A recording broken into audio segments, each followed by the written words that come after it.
Again, my name is Dale Rodriguez. I'm a senior solutions engineer at Chainguard. Our primary core purpose is to secure and strengthen the supply chain. And one way we do that is with vulnerability management. And how to do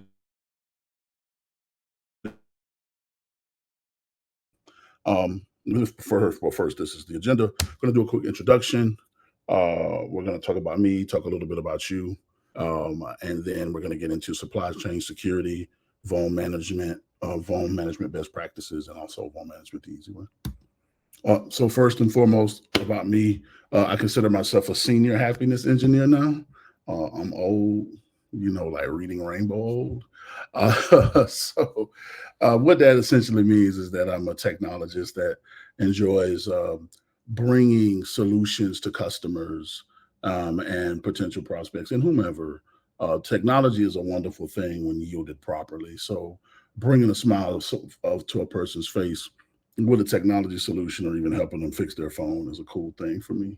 I'm also being in the security business. I'm a certified vuln hustler, and that means that I just know how to manage vulnerabilities really well.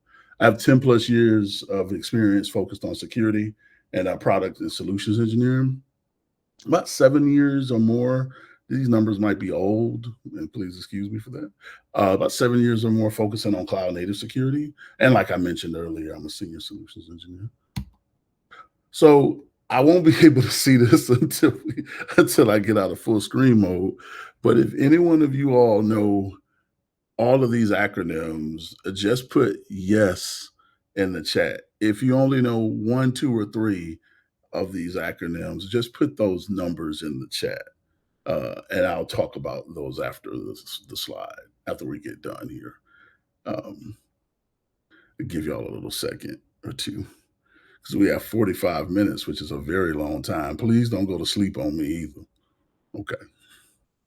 So, first one CVE, CICD, SBOM, SCM, Salsa, and STIG. It would be awesome if you all knew all of these. If you don't, if you only know one, two, or whatever, trust me, it is okay. I'll give everyone about another minute to type in their answer in the chat.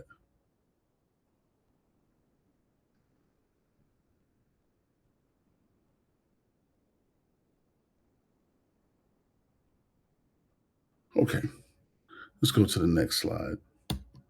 So, what the F is supply chain security? Like, seriously. So, supply chain security and cybersecurity focuses on identifying and mitigating risks associated with external vendors, suppliers, and logistics, aiming to protect an organization's operations and data from cyber attacks originating from its supply chain. So, typically in security warfare, if you will, a lot of entry points were from the perimeter, bypassing the firewall, getting access to systems via a web page. From a supply chain perspective, it is getting access from how we build and ship our software. So we're going to go through supply chain security in pictures. And this is what I meant about building and shipping. So on the developer side, we're going to start on the left. As you can see, our developers are going to commit source code. That source code, it has a review. There's a source code management tool, typically things like GitHub, GitLab, managing access to IDEs being Visual Studio, um, Vim if you're a Linux guy, an old Linux guy, and other tools to manage your code. Once that code is submitted, it then goes into our build chain. And our build chain consists of the CI CD pipeline, which is our continuous integration and continuous development. That's going to test the code to make sure it's proper. Once that is approved, essentially, for lack of a better phrase, that's then going to be shipped to our containers and registries. But while that's going on, we're going to be checking for dependencies within that software code to make sure that that code is okay. And the mileage varies based on the build section. A lot of people do this differently. From there, once we push it into the containers and the registries, we're going to package that software and deploy it. So we're going to have an SBOM. I'll talk in about SBOMs later on in the talk. We're going to have code provenance and signature. Code provenance and signatures is making sure it is the code that we say it is. And then last but not least, it's going to be submitted into an artifact repository to be deployed, something like JFrog, X-Ray, Amazon ECR, and Docker are examples of that. But let me talk about what had happened. So this is how it actually looks a lot of times in the real world. A developer will submit bad code. That's one way that supply chain security is broken from our source integrity perspective. They'll also compromise the source control.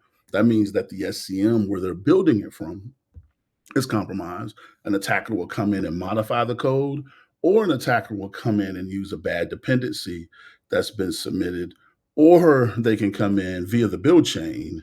Uh, Also, even if you have security in that build chain in that second frame right there, they can bypass that if there is a bad package or bad dependency within that build chain. And then last but not least, they're going to typically compromise your package repository because remember, this starts from source sometimes. So they'll submit a bad package, which will give them access to your repository, which you will then use. This is actually a visual example. I'm not know if you all are familiar with the Node npm attack maybe a week or two ago, where they essentially rebuilt a Node packages with an exploit and they submitted them to very popular npm repositories. Those repositories were pushed down and like millions of people were using bad packages until folks figured it out and mitigated it. So supply chain attacks are on the rise. You hear about them a lot. I just mentioned the one with Node. These are a few examples, and it's now being taken seriously. There was a time in life where we didn't think of the supply chain as a weak area in the security link, just simply because you couldn't get access to the supply chain. You know, it's behind the firewall, it's behind our IDS and other important security tooling. But when we started using more open source software, that's where things got interesting. And also, there wasn't really any real guidance around supply chain security posture. People didn't really worry about it too much because it didn't happen to them a lot. So, of course, with anything cybersecurity related, as soon as it starts happening to you, we magically get aware. So, we're going to talk about one area of supply chain security that can really prevent a lot of attacks, and that's vulnerability management. So, vulnerability management is a continuous process of identifying, assessing, and addressing security weaknesses in systems and software to minimize potential risks and protects against cyber threats. Essentially, just think of it like it's Sparta, like the meme. So, we're going to discuss in detail a little bit of detail CVEs. So, first of all, common vulnerabilities and exposures are essentially a public dictionary of cybersecurity vulnerabilities.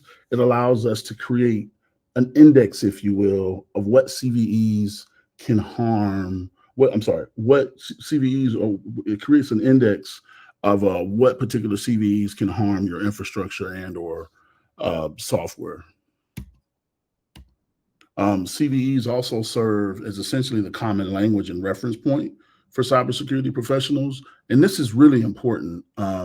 Think of it as a way for cybersecurity professionals to communicate in English, whatever universal language that you want to put there. It doesn't have to be English. But basically, it gives us a framework to where we can communicate threats, understand those threats across different tools and different systems. If there were multiple ways to present this information, cybersecurity would be a mess.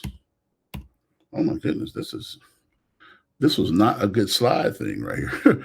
So using CVEs allows you to identify and track down vulnerabilities, understand the potential impact of those vulnerabilities. Most importantly, prioritize remediation efforts, and then you have to communicate effectively with your stakeholders and your vendors what happened with those vulnerabilities.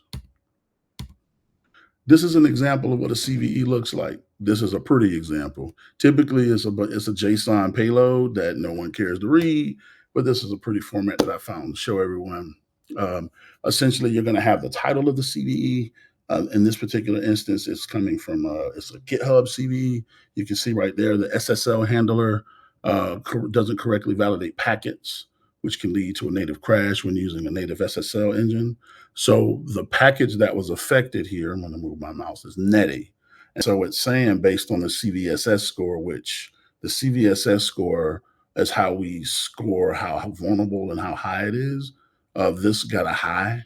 The vector string kind of shows the different attack vectors. I won't get into that because that's a little detailed. But basically, you get a description. It kind of tells you how it can affect you, and then most importantly, as you see here, it tells you what's affected. So anything above this particular version and below this version are affected by this CVE. So usually these documents will come with instructions on if you update to, let's just say in this example, version 4.2, then this CVE will be solved. And we'll talk about the challenges. And I know that sounds just easy. You can just update it and it's over with, but that's what we're going to get into next about how that really looks in the real world. So this is a typical life cycle of managing vulnerabilities. As we have to discover them, and that's with scanning tools, things like Gripe, Trivy, Wiz, Orca Security from a container security perspective.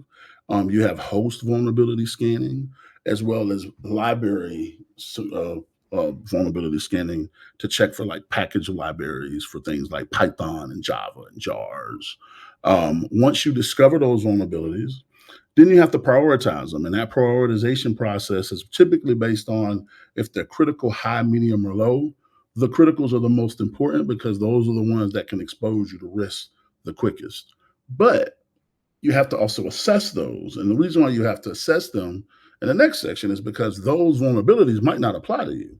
I've seen organizations have 100 critical vulnerabilities, but it doesn't apply because those vulnerabilities are tied to packages or things that they don't use. Once you make that assessment, you generate a report to share with the internal world, whomever that is. And then the last but hard step is the remediation step. And I know we have that in one little block, but remediation is difficult because when you're bumping versions of packages, libraries, and things, you then have to do further testing to make sure that your applications or things that you're updating actually work. So you just can't push the update button. There has to be a rigorous process to make sure it works. And also, while people are remediating vulnerabilities, they're taking away time from other important things that they could be doing for their company and or businesses. But once that remediation effort is finished, then we're going to verify to make sure it works, and then we're going to start this cycle all over again. So here are a couple of best practices for vulnerability management. You got to break up each stage into chunks. You can't do it. It's not a one size fits all. You want to automate your security testing, develop a schedule, train your team, and even partner with a third party in some cases, depending upon the number of vulnerabilities you have. Some companies have thousands of them and they have teams dedicated to them. Some companies are small and still have thousands of them. And on the right, you'll see another graphical example of those best practices where you're scanning every device and endpoint in your ecosystem. You have to have those regular vulnerability scans. You assign them out. You document the results, watch, rinse, and repeat like we showed previously. Here's another vulnerability management program. And I wanted to show you all this just to kind of show you what this looks like from a management perspective. And in the context here, we're going to be talking about container images. But remember, we have to have asset awareness. We have to know those assets being our containers. What's in our inventory? We have to classify those containers. Are they production? Are they developer containers? Are they applications? Are they programming languages? Like, what do they do? And most importantly, we have to understand the network architecture that those containers use. From there, we're going to need a vulnerability and governance program. We have to have policies and procedures in order to manage this stuff properly. We have to have SLAs. What happens when we get a CVE? How long does it take to fix it? We have to assign roles and responsibilities, generate metrics, also make sure we manage issues, and then, of course, we monitor and review it from a vulnerability governance perspective. From there, there are testing and assessments. We're going to do compliance scans based upon certain frameworks like FedRAMP, HIPAA, PCI, CMCC, ISO 20071, etc., if that's applicable to what we're doing. Then we have to do that in intervals because we can't just scan prod. It may degrade performance. So we also have to have targeted scans. We have to say, hey, are we going to scan prod? Are we going to scan dev? And then where are we going to scan within that infrastructure? Then we need pen testing from an external perspective. We want to see if people can actually get into our systems via our firewall or some other exposure that we don't know about from externally. And then last but not least, we have to have code reviews. So people have to submit PRs to make sure that their code is good. In addition to that code review, you have to make sure that code is secure. We don't want to do insecure development, which gives us exposure. Then from there, there's risk management. So you have threat intelligence, people who are dedicating their time and energy to figure out what threats are in the wild and how they may affect the business. There's risk management. There's risk mitigation. So we're going to manage that risk and then we're going to nullify it. Then we got compliance management. Then we have incident management. And last but not least, we have change management. So when you get through the vulnerability management program, you have to make sure we classify the vulnerabilities properly, have the proper configuration management, have the proper patches as well as change approval. The reason why I showed you this is you all can see this is very, very difficult. If you may, this may sound like a lie, but it's the truth. There are 1 to 2 man shops that are doing all of these components at certain businesses that you trade a lot of your data with. And this is a standard vulnerability management program that's typically you can use. It's a pretty solid best practice. But imagine if you had 2 or 3, even 4 people trying to do all of these roles at once. That's where risk is introduced because, I put on my security hat, security guy Dale, doesn't feel like doing the interval scans today because I'm stuck doing the compliance scans. And then I miss interval scans and something from our code review that I didn't complete infiltrates our system, and now we have risk. And then when you're at larger organizations, you have a lot of people doing these jobs, which can cause chaos if there's not a proper posture in place or policy which manages this whole thing. However, we're going to talk about doing vulnerability management the easy way. And of course, I still have no idea what I'm doing. So this is a Debian container image of an application called Redis. It's a database. So as you can see, when we scan this with a tool called Gripe, it had 7 criticals, 32 highs, 36 mediums, uh, 7 lows, and 47 negligibles. It also had 58 fixed vulnerabilities, 71 that were not fixed, 0 were ignored, and 1 were dropped. This is important because what this is showing us is the maintainer of this Redis application uh, still has these outstanding CVEs that you see right here. And remember, we're using open source. And the reason why this is important, open source is moved into the enterprise now. But we're using third party software, which is open source. I was born and bred with it. But open source software is not maintained by those previous slides that I just showed you. It's a bunch of cool people contributing their knowledge and their information to build the wonderful open source community that we have. And they sometimes will patch vulnerabilities. They'll sometimes update those, but remember, they're not obligated to. They're truly doing it out of the goodwill of their heart. So this is the Redis. This is a Debian version, and Debian, from a distribution perspective, does do vulnerability management, but it's not a primary focus. This is Alpine. So same image with Alpine. You notice we got a reduction in the CVEs to a touch. Alpine is considered to be a more secure distribution. Alpine is very minimal. As you can see, it doesn't contain a lot of packages. Right here, it has 22 packages. Let's go back to Debian. If you notice, Debian has 96 packages, which will increase the vulnerability match size because it has a larger security footprint. So when we go to Alpine, we see that's reduced. So Alpine is an awesome open source alternative to having minimal secure images, but still, even Alpine, despite the advancements that they've made in their distribution, that's not lowering CVEs and making vulnerability management easy. That's not necessarily a priority of theirs. Their priority is to build the best undistro, thin distro that you can have. So the next example is this is Wolfie. The Wolfie OS has 0 vulnerabilities with Redis, 17 packages, So it's a lot smaller than our previous one. Alpine was 22. Debian was, goodness God, I'm forgetting. I think it was like 58, maybe 96 or something. That might be wrong. But essentially, as you can see from a Wolfie perspective, there are no vulnerabilities, um, and the footprint is much smaller. Wolfie is Chainguard's open source distribution that's dedicated to making minimal hardened containers and making vulnerability management easy. Also, Woofy is much smaller. As you can see here on the right side, the Chainguard Woofy uh, distribution, I'm sorry, Woofy images are much smaller than the Docker counterparts.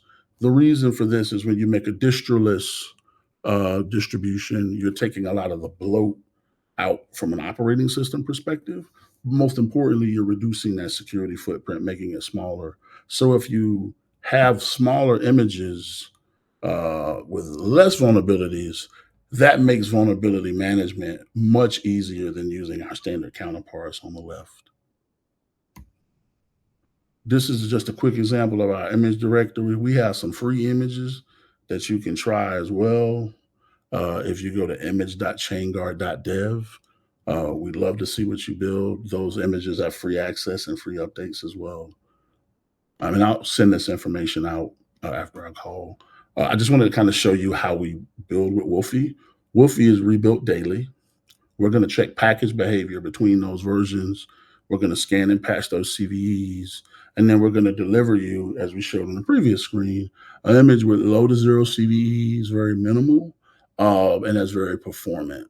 So the difference between us and why we make vulnerability management easy is because we've dedicated ourselves to reducing the CVE headache and the vulnerability management headache.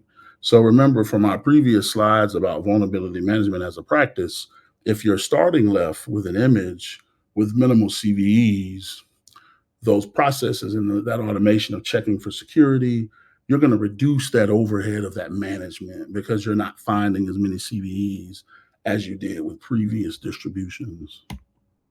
This is the software bill of materials, and this is a very, very important document. Think about this as the inventory of your container image. The SBOM is important because it's essentially the certificate of authenticity of what we're building. Oftentimes, with container images, one of the scans that we miss is, does it provide a proper SBOM?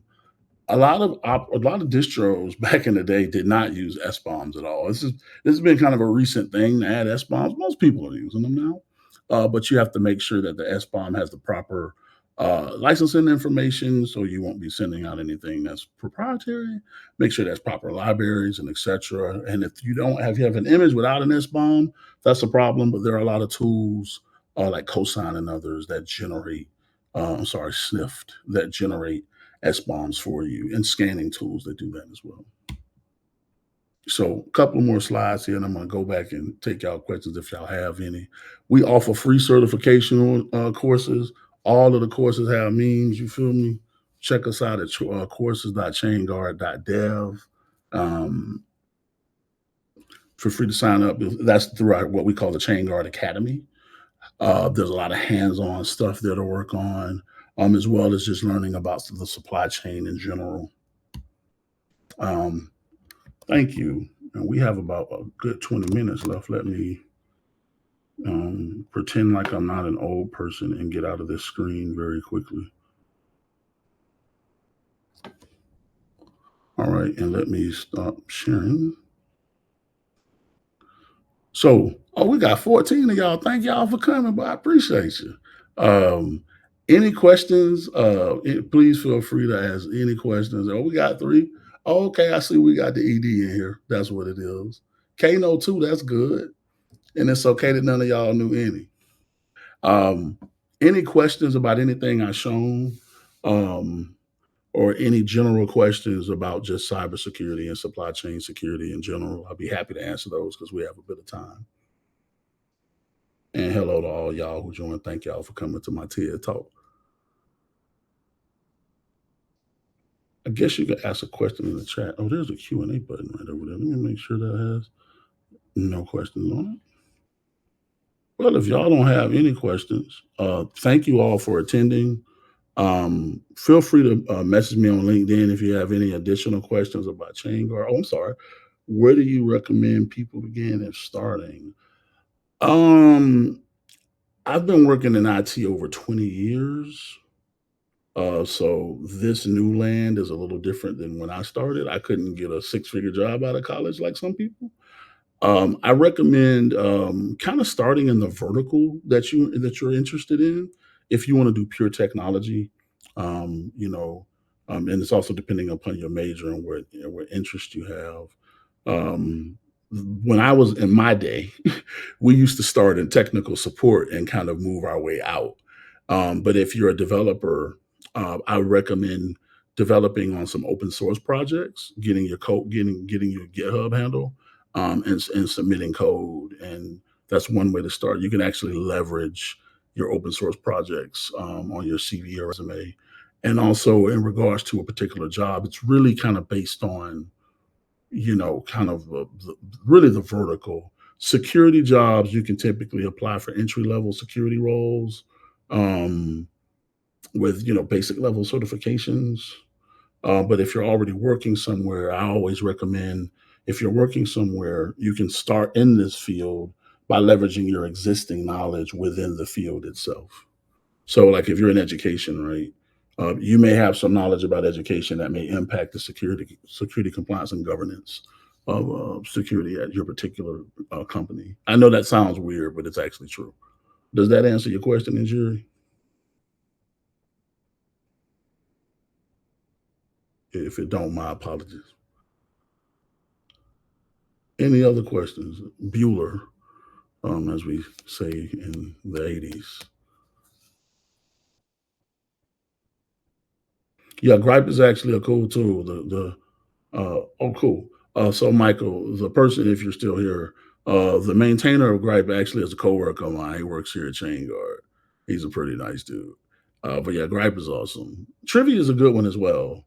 There are a couple of scanners out there. And both Gripe and Trivia are open sourced and used heavily in the supply chain world.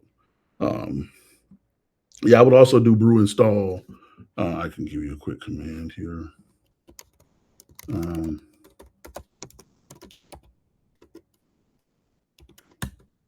I think it's Trivia with two V's. I would definitely try out Trivia as well. Both of them now can scan for libraries, for like things like Python packages and stuff, and just do general scans. If you want to just get started, just do like Gripe, Python latest, just to kind of get you started, so you can kind of see how the scan flow works. With Trivia, I think it's Trivia image scan. If I got this command wrong, just do the help. Yeah, you can do. Yeah, Trivia is something like that. I ain't on my little terminal, so I can't remember the command offhand. But you have to do like Trivia image. It's weird. It's not as easy as great. But yeah, those two tools are really great for scanning for CVEs. Um, oh, we do. Oh, I be, I'm popular. You know what I'm saying, and I be having haters. So I had to. I'll just send me a message or something. Oh, here, hold on. Requires an email to it says requires an email. You don't have an email? Or it say you have to know my email. I didn't know it was set up like that. Seriously. I apologize for the ignorance. That's really slick. So you have to know my email in order to connect. No one's ever told me that. Here, I'll put my email in the chat. That one should work. I'm gonna need my kids to stop messaging me and asking me for money. It's too early in the day. It's too early in the day for that. Sorry, y'all. Any other questions that I can handle, or anything I can help with? Because we have about 15 minutes. And thank you, BitCon 2020, for having me as well. My apologies if my talk is not as fancy as Kelsey's will be it too, but you can't beat the goat. All right. Well, I'm going to go ahead and I guess end this session. And I don't know how to do that because I don't know where the end session button is, but it was nice to meet you all. Um, Again, please feel free. That's my email. If you want to email me directly with any questions, you can also do that as well. I try to answer them in the best of my ability. Thank y'all for coming to my talk. I appreciate y'all.